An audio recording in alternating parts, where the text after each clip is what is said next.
নমস্কার, welcome to my channel. সোমাস অ্যারোমাবিন্দের পক্ষ থেকে আমি সোমা বলছি।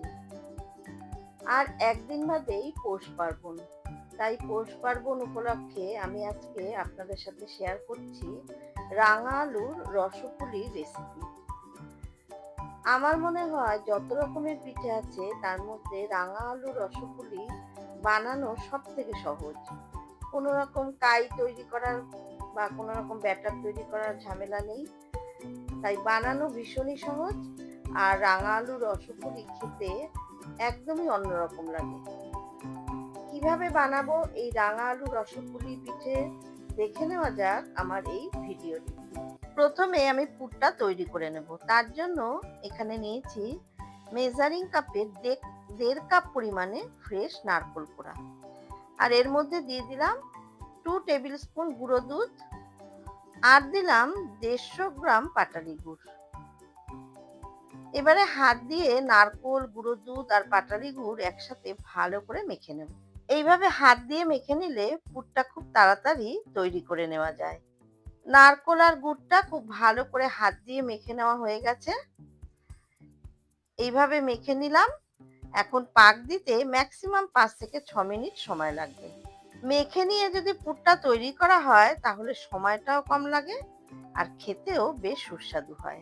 এবারে গ্যাস অন করে মিডিয়াম টু হাই ফ্লেমে অনবরত নাড়াচাড়া করে পুরটা তৈরি করে নেব। যদি আপনারা এলাচের গুঁড়ো পছন্দ করেন তাহলে এর মধ্যে দিতে পারেন। আমি যেহেতু খেজুরের গুড় দিয়ে বানাচ্ছি, খেজুরের গুড়ের একটা সুন্দর গন্ধ আছে, তাই জন্য আমি আর এর মধ্যে ছোট এলাচের গুঁড়ো দিলাম না। পুরটা আমার তৈরি করে নেওয়া হয়ে গেছে। এবারে গ্যাসের ফ্লেম অফ করে পুরটা একটু ঠান্ডা হতে দেব। রাঙা আলু রসপুলির জন্য অবশ্যই রাঙা আলু লাগবে। আমি এখানে 250 গ্রাম রাঙা আলু প্রেসার কুকারে সেদ্ধ করে নিয়েছি।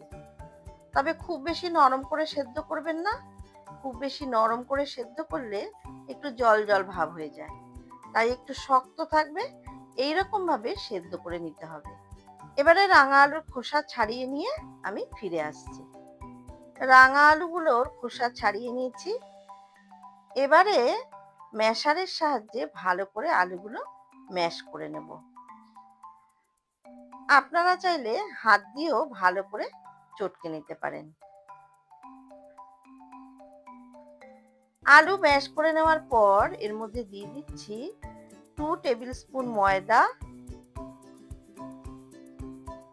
1 টেবিল স্পুন চালের গুঁড়ো আর সামান্য একটু লবণ।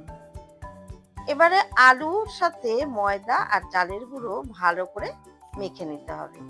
আমি এখানে 2 টেবিল স্পুন ময়দা দিয়ে মাখছি। যদি পরে আর একটু লাগে তাহলে আরো একটু ময়দা দেব। তবে চালের গুঁড়ো কিন্তু খুব বেশি দেবেন না, তাহলে কিন্তু পুরিগুলো শক্ত হয়ে যাবে। একটু আঠা আঠা ভাব আছে, আমার আর একটু ময়দা লাগবে, তাই আমি আরো 1 টেবিল স্পুন ময়দা এর মধ্যে দিয়ে ভালো করে মেখে নিচ্ছি।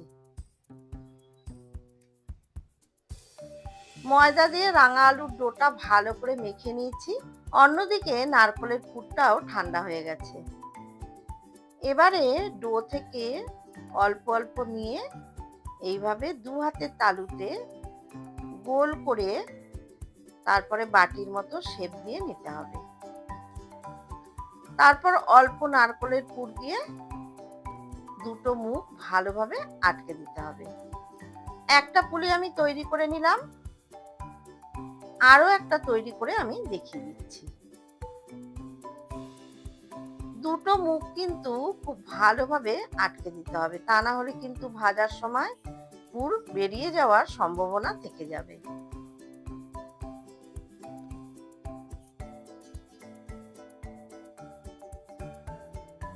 দেখুন আমার সবগুলো পুলি গড়ে নেওয়া হয়ে গেছে।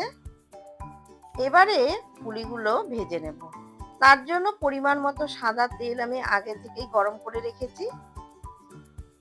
এবারে একটা একটা করে পুলি তেলের মধ্যে ছেড়ে দিচ্ছি। গ্যাসের ফ্লেমটাকে মিডিয়াম টু হাইতে রেখে গোল্ডেন ব্রাউন করে পুলিগুলো ভেজে নিতে হবে। লো ফ্লেমে কিন্তু কখনোই ভাজবেন না, লো ফ্লেমে ভাজলে পুলির থেকে পুর কিন্তু বেরিয়ে যাবে। পুলিগুলো ভাজা হয়ে গেছে, এবারে কড়াই থেকে তুলে একটা পাত্রে রেখে দিচ্ছি।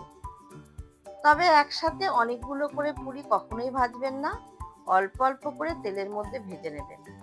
একইভাবে বাকি পুলিগুলো আমি ভেজে তুলে নিলাম। এবারে আমি শিরাটা তৈরি করে নেব। তার জন্য গ্যাসে একটা কড়াই বসিয়ে তাতে দিয়ে দিলাম অল্প জল।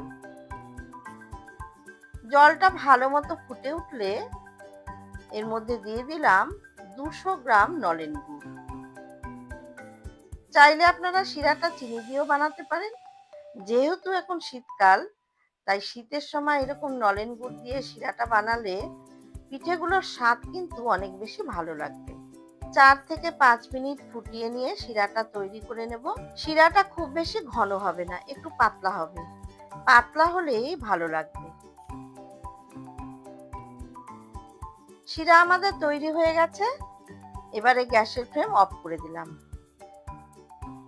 তারপর গরম শিরার মধ্যে আমি রাঙা আলুর ভাজা পুলিগুলো দিয়ে দিচ্ছি। সমস্ত পুলিগুলো শিরার মধ্যে দিয়ে দেওয়ার পর একটু শিরার মধ্যে ভালো মতো পিঠেগুলো ডুবিয়ে দিতে হবে। তারপর আধ ঘন্টা ঢাকা দিয়ে রেখে দেব। তাতে রসটা পুলির ভেতরে ভালোভাবে ঢুকে যাবে। তৈরি হয়ে গেল রাঙা আলুর রসপুলি। আধ ঘন্টা পর আমি সার্ভ করে দিচ্ছি। আপনারা গরম গরম খেতে পারেন, আবার ঠান্ডা করেও খেতে পারেন। ঠান্ডা ঠান্ডা পিঠে বেশি ভালো লাগবে। একটা ভেঙে আমি দেখিয়ে দিচ্ছি। দেখুন কত সুন্দর নরম তুলতুলে হয়েছে পিঠেগুলো, আর রসে একদম ভরা। আশা করছি আমার আজকের এই রাঙা আলুর রসপুলি ভীষণই ভালো লাগলো। ভালো লাগলে অবশ্যই এভাবে বাড়িতে বানান, আপনাদেরও ভালো লাগবে। আমার রেসিপিগুলো যদি ভালো লেগে থাকে তাহলে অবশ্যই লাইক করবেন, শেয়ার করবেন। আর যারা আমার চ্যানেলে নতুন বন্ধু, তাদের কাছে অনুরোধ রাখবো, প্লিজ চ্যানেলটাকে সাবস্ক্রাইব করে পাশে থাকা বেল আইকনটাতে ক্লিক করবেন, যাতে আমার সমস্ত নতুন ভিডিওর আপডেট সবথেকে আগে আপনাদের কাছে পৌঁছে যায়। ফিরে আসবো আবারও কোনো নতুন রেসিপি নিয়ে। ধন্যবাদ।